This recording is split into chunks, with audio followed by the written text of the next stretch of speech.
नमस्कार, BS TV देख रहे हैं आप और मैं हूं आपके साथ रोहित झा।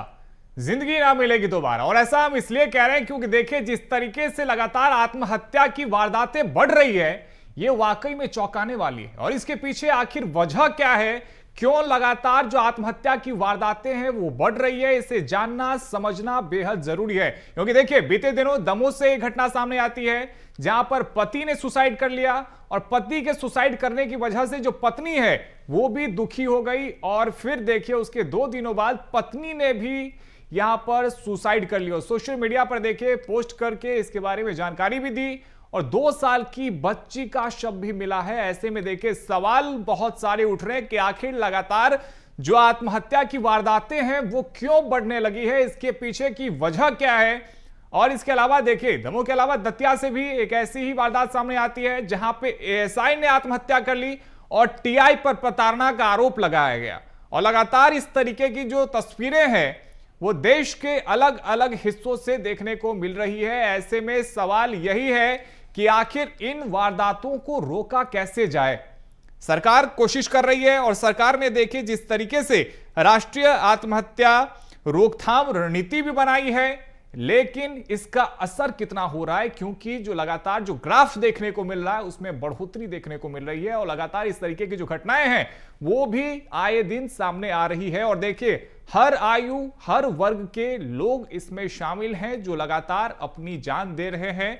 और बाकायदा देखिए कई तस्वीरें ऐसी सामने आती है जहां पे सोशल मीडिया पे वीडियो बनाया जाता है, वीडियो में कारण बताया जाता है, अपने दुख को साझा किया जाता है। लेकिन सवाल यही है कि यदि इस दुख को आत्महत्या करने से पहले किसी सही व्यक्ति के साथ में साझा किया गया होता तो शायद इस तरीके की जो वारदातें हैं वो नहीं होती।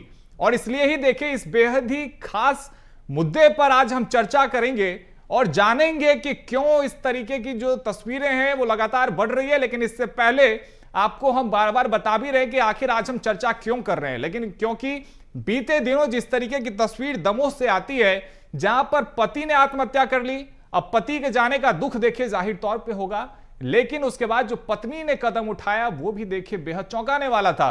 पत्नी ने भी आत्महत्या कर ली, और उसके साथ ही देखिए 2 साल की बच्ची का शव भी मिला है। और इसलिए ही देखिए सवाल अब उठने लगे हैं कि आखिर जिस तरीके से लगातार आत्महत्या की वारदातें बढ़ रही है उसे रोकने के लिए क्या कुछ किया जा सकता है, क्या कुछ प्रयास किए जा सकते हैं, क्योंकि लगातार इस तरीके की तस्वीर सामने आ रही है जो वाकई में चौंकाने वाली है। हमारी सीमा मोड़ी ख़त्म हो गई है। निहाल पटेल के यहाँ से इनने रविवार को मारा था उनकी मम्मी ने, और इसके बाद में फिर उनका लड़का छत पर से कूद गया तो वो भी ख़त्म हो गया। और रात में ने हमारी मोड़ी को और नातन को कुआं में डाल दिया मार के। और इसके बाद में पैसे मंगाते 5 लाख हमने पहले दिए, और खावे भी नहीं दे रही थी तो हमने इन्हों घर से खावे ले आते, और प्रॉपर्टी के इसे उनने मार के फेंक दिया कि इसके नाम हो जाएगी प्रॉपर्टी। हमारी दीदी हैं सीमा पटेल। आप कहाँ थे उस समय? हम सो रहे थे दूसरे रूम में, उसमें उनने बंद कर दिए थे, बाहर से बंद कर दिया था। आपको कितने बजे जानकारी लगी? हमको 4:30 बजे जानकारी लगी थी कि हमारे परिवार की बहू और बच्ची कुआं में गिर के ख़त्म हो गई। इसकी सूचना पर थाना पथरिया मर्ग कायम किया गया है, तो मर्ग जांच की जा रही है। सर, उनके पिता का आरोप है कि उनकी हत्या हुई है। जैसे भी साक्ष्य आएंगे विधि संगत कार्रवाई की जाएगी।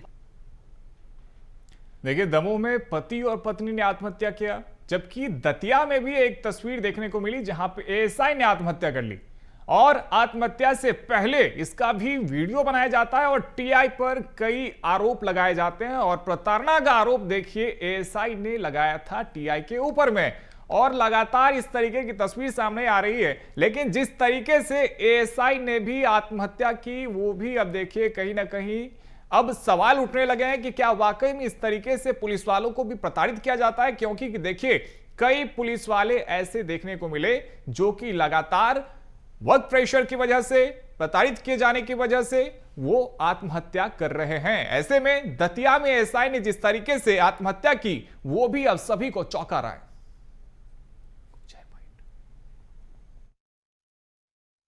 श्रीमान जी, मैं प्रमोद पावन बोल रहा हूँ। आज और एक और आदमी का अंत हो गया ग्राम बागोरदान में। ये पूरी दिन थाना प्रभारी अरविंद सिंह भदौरिया और चालक रूप नारायण की है, क्योंकि ये इलाके में जुआ पे जुआ खिलवाए जा रहे हैं। ये जुआ में हारने के कारण इसकी मृत्यु हुई है। और जुआ बागोरदान में रघु यादव सनोब बच्चा सिंह यादव निवासी गोदन का खिलवा रहा है। देखिए, विषय बेहद ही संवेदनशील है और इस विषय को अब हम एक्सपर्ट से जानते हैं कि लगातार इस तरीके की वारदातें क्यों बढ़ रही है, क्यों लगातार लोग आत्महत्या कर रहे हैं। इसको अब एक्सपर्ट से ही समझ लेते हैं। हमारे साथ में दो बेहद ही खास मेहमान जुड़ रहे हैं। हमारे साथ में रुमा भट्टाचार्य जी जुड़ रही हैं, जो कि मनोचिकित्सक हैं। साथ ही डॉक्टर राहुल माथुर भी जुड़ रहे हैं, जो कि मनोवैज्ञानिक हैं। सबसे पहले रुमा भट्टाचार्य जी, आप ही के पास में आ रहे हैं और जानना चाहेंगे कि आखिर क्यों हाल के वर्षों में जो ग्राफ है आत्महत्या को लेकर के वो लगातार बढ़ने को देखने को मिल रहा है और वो लगातार बढ़ रहा है। आखिर इसके पीछे की वजह क्या है और किस तरीके से इसको रोका जा सकता है? जी नमस्कार। ये प्रोग्राम आप लोग आज कर रहे हैं, इसके लिए मैं धन्यवाद देती हूँ, क्योंकि आत्महत्या एक बहुत ही गंभीर समस्या है अपने समाज में। और हम मनोचिकित्सकों की हमेशा से प्रयास रही है कि हम लोग खुलकर आत्महत्या के बारे में बात करें, सिर्फ उसको सेंसेशनलाइज नहीं करें। मैं सेंट्रल साइकाट्रिक सोसाइटी, मतलब हमारे इंडियन साइकाट्रिक सोसाइटी के सेंट्रल जोन की मैं प्रेसिडेंट भी हूँ। और हम लोग का मुहिम चलता है कि मूड डिसऑर्डर, डिप्रेशन, ये सब के बारे में अवेयरनेस क्रिएट करना, ताकि कोई भी इंसान, बच्चा, वयस्क, बुजुर्ग, किसी को भी अगर तनाव पैदा होता है और उसे नकारात्मक सोच आते हैं, उसे उदास महसूस होता है, उसे कामकाज या पढ़ाई या दिनचर्या में मन नहीं लगता, उसको नींद और भूख की परेशानी है, उसे घबराहट होती है, उसे जिंदगी जीने का मकसद ऐसा खत्म होता हुआ लगने लगता है, तो ये सब मूड डिसऑर्डर या डिप्रेशन या अवसाद, क्लिनिकल डिप्रेशन या क्लिनिकल अवसाद के लक्षण हैं। और इन लक्षणों को हम इतना जल्दी पहचाने, जाने और उसका उपचार के लिए सही समय पे मनोचिकित्सक के पास पहुंचे, वो बहुत जरूरी होता है। क्योंकि हर आत्महत्या रोकी जा सकती है अगर हमारे समाज में इमोशनल डिसऑर्डर्स के बारे में लोगों को जानकारी हो। तो मैं फिर से BCS TV का धन्यवाद करती हूँ। लेकिन मुझे एक चीज और जो बहुत अहम है वो कहना ये है कि ये समझना सबको जरूरी है, मुझे, आपको और सारे दर्शकों को, कि अगर हम एक भी जिंदगी बचा पाए तो हमारा मकसद पूरा होता है। हमें ये समझना है कि डिप्रेशन या मूड डिसऑर्डर्स या इमोशनल डिसऑर्डर्स बीमारियां हैं। जैसे आज पूरे संसार में और हमारे देश में डायबिटीज बढ़ रहा है, थायराइड डिसऑर्डर्स बढ़ रहे हैं, कैंसर बढ़ रहा है, उसी तरह ये जो मानसिक बीमारियां हैं, जिसमें मैं बार बार कह रही हूँ कि क्लिनिकल डिप्रेशन है, मूड डिसऑर्डर है, एंजाइटी डिसऑर्डर है, ये सारी बायोलॉजिकल बीमारियां हैं। ये आत्महत्या जो है एक मल्टीफैक्टोरियल कारण से होता है। लेकिन सबसे जो महत्वपूर्ण चीज है वो आपको समझना होगा रोहित जी, कि आपको भी काम का प्रेशर है, आपके ऊपर भी कोई बॉस है ना। हर इंसान के ऊपर एक प्रेशर रहता है और उस प्रेशर, वो स्ट्रेस जो रहता है वो एक पॉजिटिव चीज होती है जो आपको मोटिवेट करती है कुछ और करने के लिए, कुछ बेहतर करने के लिए। तो जब स्ट्रेस होता है वो हर एक की जिंदगी में होता है, लेकिन जो डिप्रेशन से ग्रसित होता है, जो मूड डिसऑर्डर से ग्रसित होता है, जो मानसिक बीमारी से ग्रसित होता है, वो उस स्ट्रेस को, जो एक पॉजिटिव स्ट्रेस होनी चाहिए, उसको वो डिस्ट्रेस में कन्वर्ट हो जाता है, करता नहीं है, उससे हो जाता है। क्योंकि उसकी जो मानसिक स्थिति है, उसका जो ब्रेन का सिग्नल है, वो उसे, उस चैलेंज को सही तरीके से नहीं एक्सेप्ट कर पाते हैं। उनका ब्रेन उनको ऐसे सिग्नल्स देता है जिससे उन्हें नकारात्मक सोच और बढ़ जाती है, उनमें तनाव बढ़ता है, उनमें कोई भी चैलेंज को फेस करने की क्षमता खत्म होने लगती है। तो ये बायोलॉजिकल ब्रेन की डिसऑर्डर है जिसको सही समय पे पहचानना जानना बहुत अहम है। जब तक हम ये जागरूकता नहीं फैलाएंगे तब तक बिल्कुल हम जागरूकता लाना होगा, और इसी पे हम राहुल जी से भी प्रतिक्रिया ले लेते हैं। बिल्कुल बिल्कुल। और राहुल जी देखिए, परेशानी यही है कि हर वर्ग के लोग आत्महत्या कर रहे हैं। छात्र परेशान है कि परीक्षा में अच्छे नंबर आ जाए, युवा परेशान है कि नौकरी मिल जाए, उनके पास में नौकरी नहीं है, नौकरी मिल जाती है तो परेशानी हो जाता है कि वर्कलोड बहुत ज्यादा है। तो ऐसे में अब समस्या यह है कि समस्या तो हर किसी के साथ में है, लेकिन जैसा कि रूमा जी कह रही कि एक सामान्य बीमारी की तरह ही इसका भी इलाज है, और यदि किसी को इस तरह की परेशानी है, ये डिसऑर्डर है, तो उसे जाकर कहीं ना कहीं डॉक्टरों की सलाह लेनी चाहिए। लेकिन अक्सर लोग बचते हैं, जब उन्हें आम बीमारी होती है तो लोग दूसरों को बताते भी हैं कि भाई मेरे सिर में दर्द हो रहा है, पेट में दर्द हो रहा है, लेकिन जब वो कहीं ना कहीं डिप्रेशन में जा रहा होता है तो इसके बारे में खुलकर बातचीत नहीं करता। मैं यही डॉक्टर रूमा भट्टाचार्य मैडम की बात को ही आगे बढ़ाना चाहूंगा। आजकल का जो हमारा जीवन है वो बड़ा तनावपूर्ण हो गया है। आप जैसे बता रहे हैं कि आजकल बच्चे, युवा, हमारी उम्र, आपकी उम्र, सब उम्र के लोगों में हम आज जो हम किस केस की बात कर रहे हैं वो तो एक शादीशुदा पति पत्नी थे जो तनाव से ग्रस्त होकर साथ में गए, डिप्रेशन में गए और ऐसा एक कठोर कदम उन्होंने उठाया। तो आप बिल्कुल ठीक बात कह रहे हैं। देखिए, हमारा जीवन बहुत तनावपूर्ण हो गया है आजकल। कोरोना के बाद से ही हम सब मनोचिकित्सक देख रहे हैं कि कुछ तो कोरोना के बाद, कुछ कोरोना में मोबाइल की आदत, इसमें भी हम देख रहे हैं, जैसे इस केस में भी हम देख रहे हैं कि सोशल मीडिया का काफी प्रयोग हुआ। जो महिला थी उसने सोशल मीडिया पे जाने से पहले एक नोट लिख कर रखा। तो जरूरत है तनाव को कम करने की, और जरूरत है तनाव से जब कोई व्यक्ति इस परेशानी में जाता है, इन मनोरोग संबंधित जब परेशानियों में आता है, तो आसपास के लोगों को जरूरत है कि इनके लक्षणों को पहचाने। जैसा कि रूमा मैडम भी बता रही थी कि ये एक बायोलॉजिकल बीमारी है, यानी कि तनाव आज से पहले भी होते थे, अब कुछ दिनों में बढ़ गए हैं, और इस वजह से मनोरोग संबंधित परेशानियों में काफी इजाफा हुआ। पर अगर लोग इसमें सजग हो जाएं, इनको समझने लगे, और इसके वार्निंग साइंस कुछ होते हैं, अगर उन वार्निंग साइंस को पहले ही समझ लें तो काफी सारे जो जाने हैं वो डेफिनेटली बचाई जा सकती है। बिल्कुल। डॉक्टर रूमा भट्टाचार्य, वापस मैं आपके पास में आना चाहूंगा। और देखिए, कहीं ना कहीं जैसा कि आप भी कह रहे थे कि काम को लेकर के लोगों में बहुत ज्यादा प्रेशर बना हुआ है, ऐसे में मैं आपसे जानना चाहूंगा कि एक व्यक्ति को सामान्यतः कितने घंटे की काम उन्हें करने चाहिए, क्या वर्क के बीच में ब्रेक कितना ज्यादा इंपॉर्टेंट हो जाता है, और यदि किसी के ऊपर में किसी भी तरह का दबाव है या कोई उसे प्रताड़ित कर रहा है तो इसको लेकर के वो किस तरीके से अपनी बात रखे और खुद को खुश रखे, ये बहुत ज्यादा चैलेंजिंग हो जाता है। मैं चाहूंगा कि आप इस पे बातचीत करें, डॉक्टर रूमा। जी जी बिल्कुल, धन्यवाद। आपका ये प्रश्न बहुत ही महत्वपूर्ण है। देखिए, ये कहा जाता है कि 8 से 10 घंटे का काम हर इंसान मतलब कर सकता है, करना चाहिए, लेकिन उससे भी बहुत ज्यादा जरूरी है कि हमारी नींद भी पूरी हो। 7 से 8 घंटे की नींद जो है वो बिल्कुल पूरी होनी चाहिए। दूसरी बात, खान पान का समय निश्चित हो, प्रॉपर डाइट ले। नींद और डाइट बहुत जरूरी है। उसके साथ साथ जो मी टाइम होता है, जो इंसान अपने खुद के लिए व्यतीत करता है, चाहे वो अपने हॉबीज के लिए हो, चाहे मेडिटेशन के लिए हो, ये भी बहुत जरूरी होता है तनाव को कम रखने के लिए। बहुत इंपॉर्टेंट है एक्सरसाइज करना, वॉक करना। Walking is the best exercise. आजकल लोग जिम जाते हैं, सब करते हैं, लेकिन अगर कुछ नहीं तो आप रोज 30 से 40 मिनट वॉक ही करिए, तो आपका जो ब्रेन है वो ऑटोमेटिकली रीसेट होता है। एक्सरसाइज से जो है ब्रेन स्टिमुलेट होता है पॉजिटिव हार्मोन्स रिलीज करने के लिए। आउटडोर एक्टिविटी कुछ ना कुछ होनी चाहिए। जब आप वॉक करते हो तो ऑब्वियसली आप डायरेक्ट सनलाइट में होते हो, नेचुरल एनवायरनमेंट में होते हो, ये बहुत जरूरी है। जहां तक खुश रहने की बात है, तो देखिए, खुश रहना ये एक चॉइस होनी चाहिए।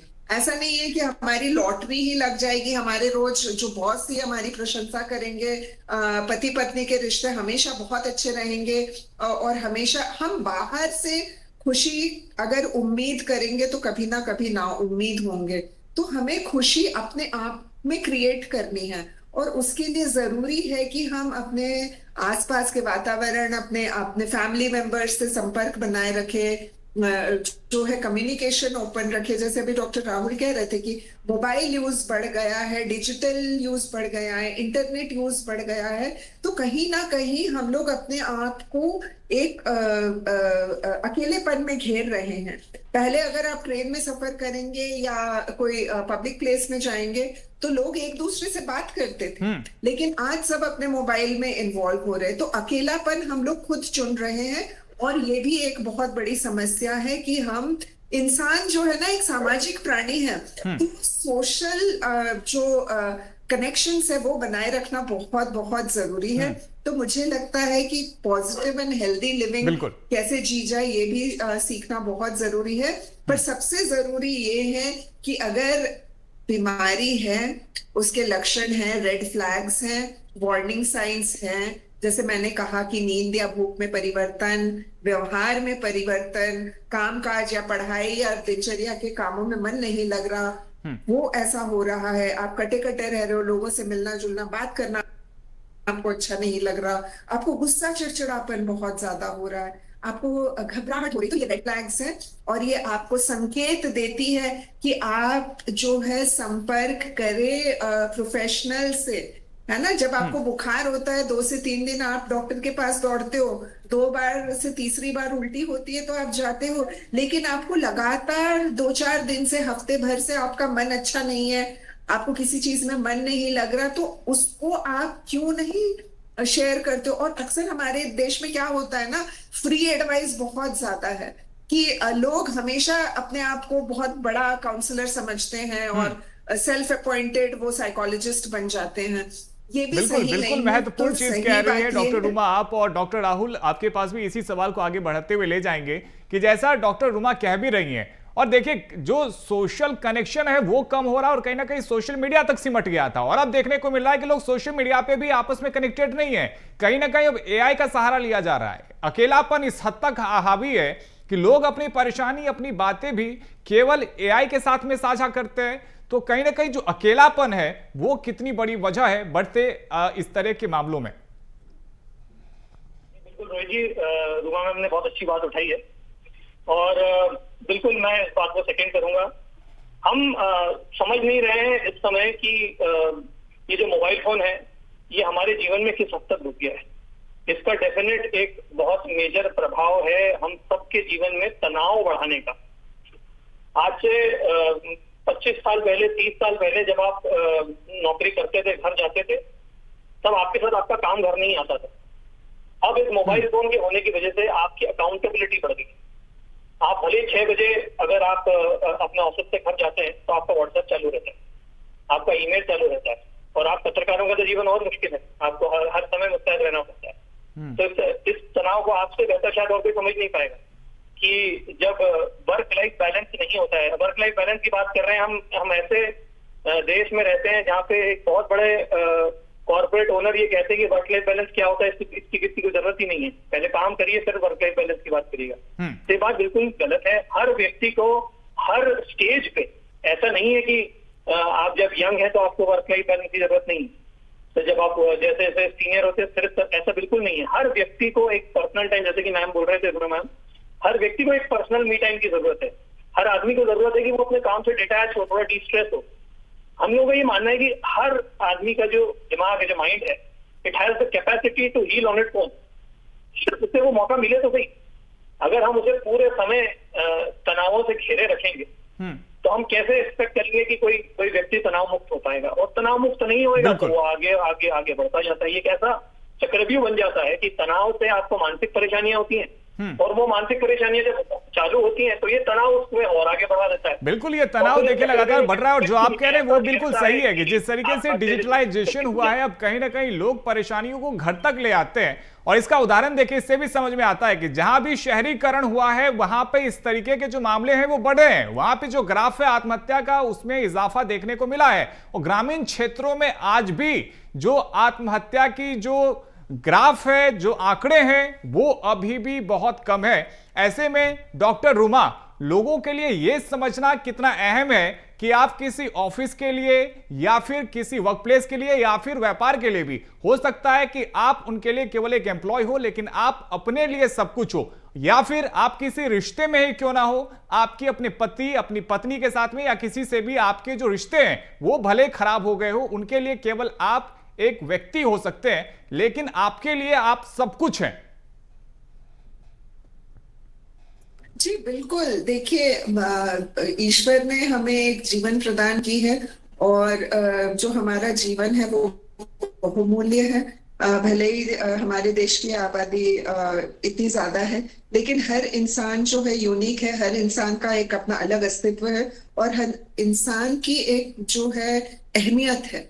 और जैसे मैं सबसे यही कहती हूँ कि बहुत इम्पोर्टेंट है कि हम लोग सेल्फिश बने। पहले अगर हम अपना खुद का ध्यान नहीं रख सकेंगे तो हम किसी और का क्या ही ध्यान रखेंगे। तो सेल्फिश होना यानी अपने स्वास्थ्य का, और स्वास्थ्य यानी सिर्फ शारीरिक स्वास्थ्य नहीं। लोग अक्सर ये सोचते हैं कि स्वास्थ्य की हम जब बात करते हैं तो केवल शारीरिक स्वास्थ्य की सोचते हैं, लेकिन नहीं, सबसे इम्पोर्टेंट है मानसिक स्वास्थ्य। मानसिक स्वास्थ्य, शारीरिक स्वास्थ्य, आपकी स्पिरिचुअल लाइफ, आपकी सोशल लाइफ, ये सारी चीजें मिलके बनाती है आपको। और ये अगर प्रॉपर बैलेंस में नहीं, आपका शरीर अच्छा है लेकिन आपका मन दुखी है और आपके पास पैसे हैं, नाम है, शोहरत है, फिर भी लोग, आप जानते हैं कितने बड़े बड़े सेलिब्रिटीज जो है आत्महत्या से उनकी जिंदगी चली जाती है। तो मानसिक स्वास्थ्य इतना ज्यादा जरूरी है, ये समझना बहुत अहम बात है। और तभी जैसे आज हर 40 सेकंड से कम में एक इंसान अपनी जिंदगी खोता है आत्महत्या से। आजकल लोग मतलब कॉलेरा और इस तरह की बीमारी से नहीं उनकी मौत हो रही है, उनकी मौत सबसे ज्यादा हो रही है या तो हार्ट अटैक से या मानसिक बीमारी यानी आत्महत्या से। तो बहुत जरूरी है इंसान को ये समझना, और हमें अपने भगवान का, ईश्वर का, अल्लाह का ये शुक्रिया अदा करना चाहिए कि हमें ये जिंदगी जीने का मौका दिया है। ये खूबसूरत जिंदगी है और हमें अपने हर पल को सजो के रखना है। और सबसे इम्पोर्टेंट है कि हम अपना ध्यान रखें। जब हम अपना ध्यान रखेंगे, अपने स्वास्थ्य का ध्यान रखेंगे, अपने जीवन का ध्यान रखेंगे, तभी हम काबिल बनेंगे कि हम अपने परिवार का, अपने समाज का ध्यान रख सके। लेकिन सबसे सहकर्मी, सहपाठी का ध्यान रख सके। बिल्कुल रुमा जी, बहुत ही महत्वपूर्ण चीज आप कह रही हैं। और डॉक्टर राहुल, छोटा सा मैं चाहूंगा कि आप भी दर्शकों को एक एडवाइस दे दें कि देखिए, कई लोग खुद को बहुत ज्यादा मजबूत दिखाने की कोशिश करते हैं। उन्हें यदि इस तरह की कोई परेशानी होती है, डिप्रेशन में होते हैं, कोई प्रेशर होता है, तो वो बता नहीं पाते हैं। वो दर्शाते हैं कि वो बहुत ज्यादा मजबूत हैं, लेकिन कहीं ना कहीं अंदर से वो जूझ रहे होते हैं और अचानक से वो एक ऐसा फैसला लेते हैं जिसको लेकर के हर कोई चौंक जाता है कि आखिर वो ऐसा कैसे कर सकते हैं। डॉक्टर राहुल। बिल्कुल, देखिए हम तो ये बात करते हैं, लोग इसको एक कमजोरी जैसा देखते हैं, जो कि बिल्कुल गलत है। ये किसी को भी हो सकता है, ये स्ट्रॉन्गेस्ट ऑफ द माइंड को हो सकता है, ये मुझे हो सकता है, ये आपको हो सकता है, रोहित जी, ये मैम को हो सकता है। हम ये बात करते हैं कि जैसे हम कहते हैं कि अंडर स्ट्रेस सबसे अच्छे प्लेयर विराट कोहली थे, और जब विराट कोहली को अगर डिप्रेशन हो सकता है तो किसी को भी हो सकता है।